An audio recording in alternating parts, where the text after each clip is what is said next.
Hello everyone, it's PJ here and welcome back to my YouTube channel.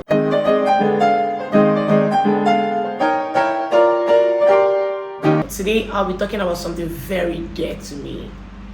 How I almost left my marriage. I said almost, alright? And so I'm talking about conflict resolution and how to crisis-proof your marriage. I want you to know that conflict resolution is a thing. Unfortunately, a lot of people get into marriage not considering that conflicts will emerge and it has to be resolved. So, but if you get into marriage without having in mind, bearing in your mind that you're going to have issues and misunderstandings with your spouse, you want out when you're not supposed to want out. For very flimsy reasons, you're going to walk out of your marriage. And you may live in regret all the rest of your life. Unfortunately for us, really, we're in a generation where there is a lot of talks on women empowerment. So somehow it's as though people's weaknesses are magnified. So someone can say, if you can't deal with me, take it that way. That's who I am. So we're not doing a lot of introspections and we're not looking in to find, how do I even make my marriage work? What perspective am I coming into marriage with that may destroy my marriage? How do I crisis-proof my marriage in this dark world? This is very important.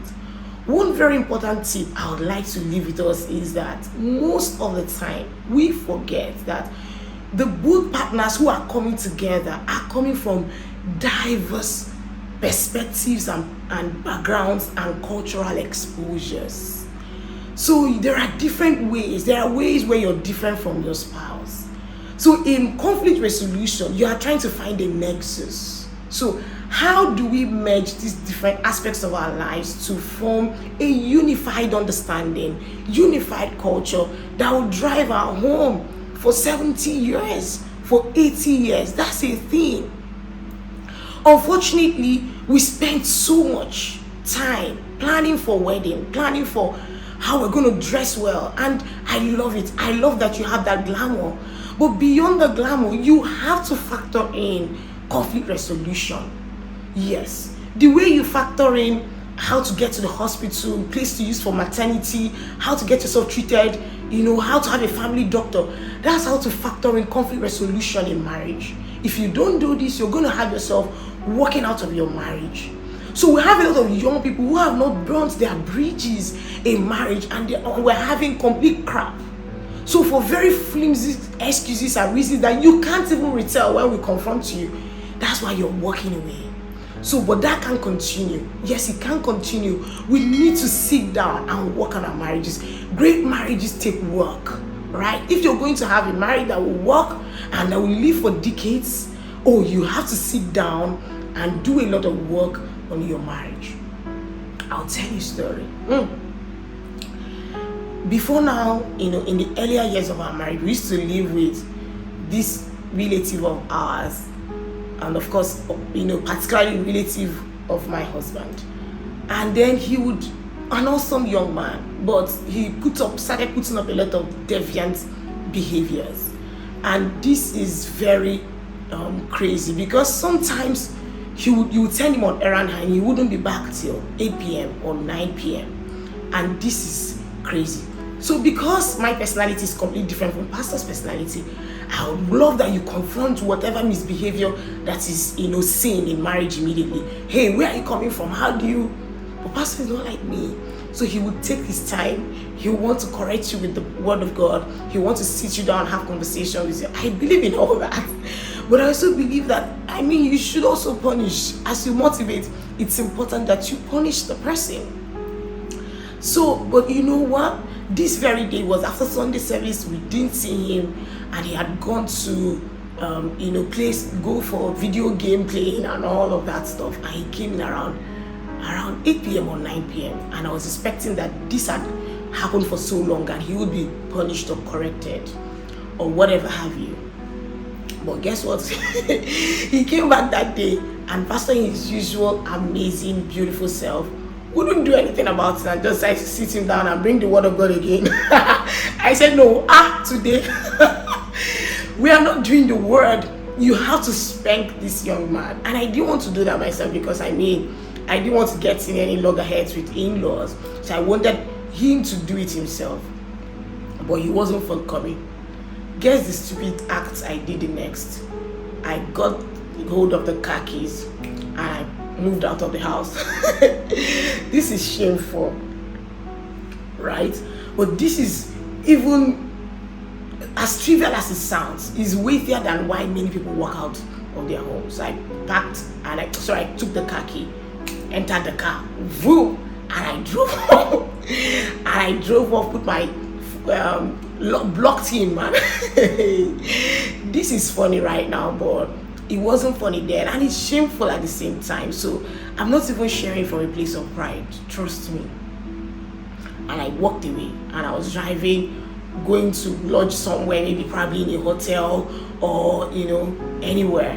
So as I got on the way, there was a hotel by the roadside. I drove into the hotel and I parked, and the first thing that came to my mind is call your friend, talk to her about it. So I called my friend and I said, hello, as you're looking at me now, I'm walking out of my marriage.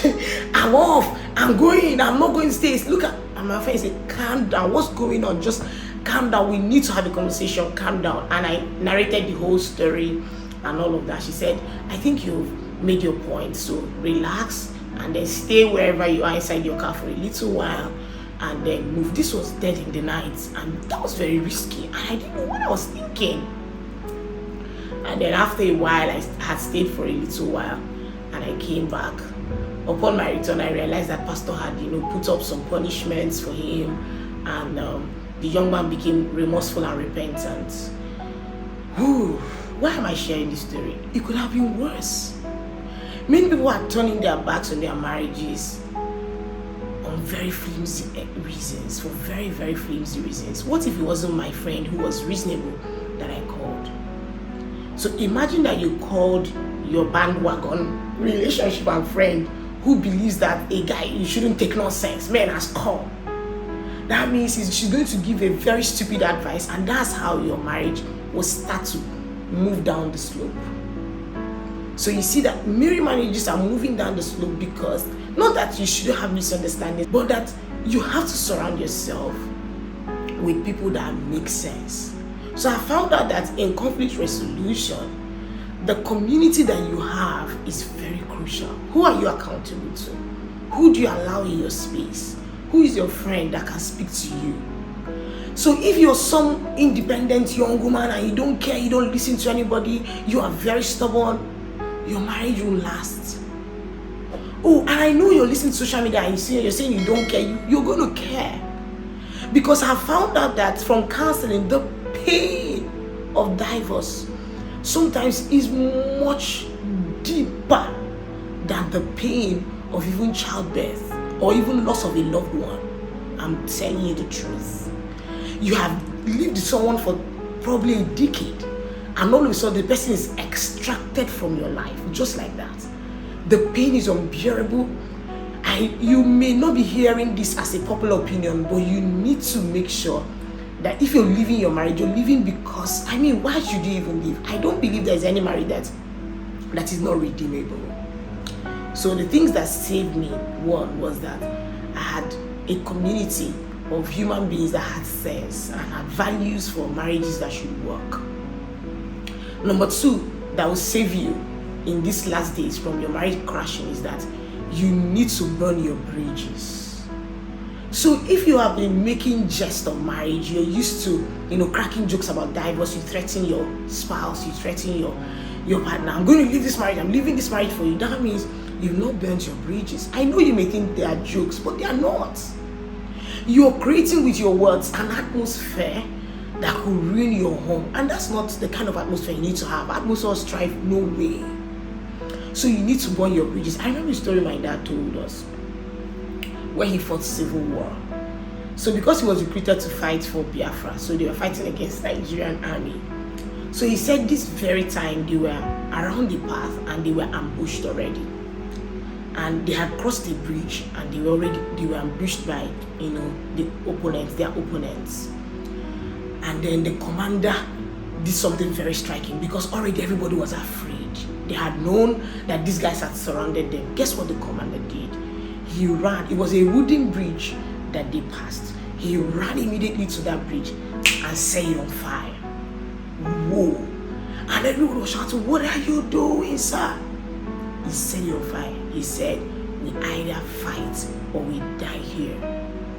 Of course, my dad is the one telling me the story. That's to tell you he didn't die. That means he fought with everything. Why? The bridge was burnt. So that means there's no going back. First of all, you need to have a mindset that you are not going back. Your marriage deserves your fight. A little misunderstanding should not take you away from your marriage. Should not separate you. Should not cause you to run and go look for somebody to talk to. I'm going to tell my family members. By the time you're done talking to your family members over that flimsy reason or flimsy problem that you guys have, you may reconcile, but your family members will never forget. So that's why it's important that you, from the beginning, have a mindset to crisis-proof your marriage.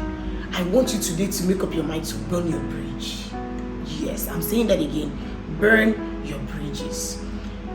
Put on the right perspective that will cause your marriage to thrive. This is important.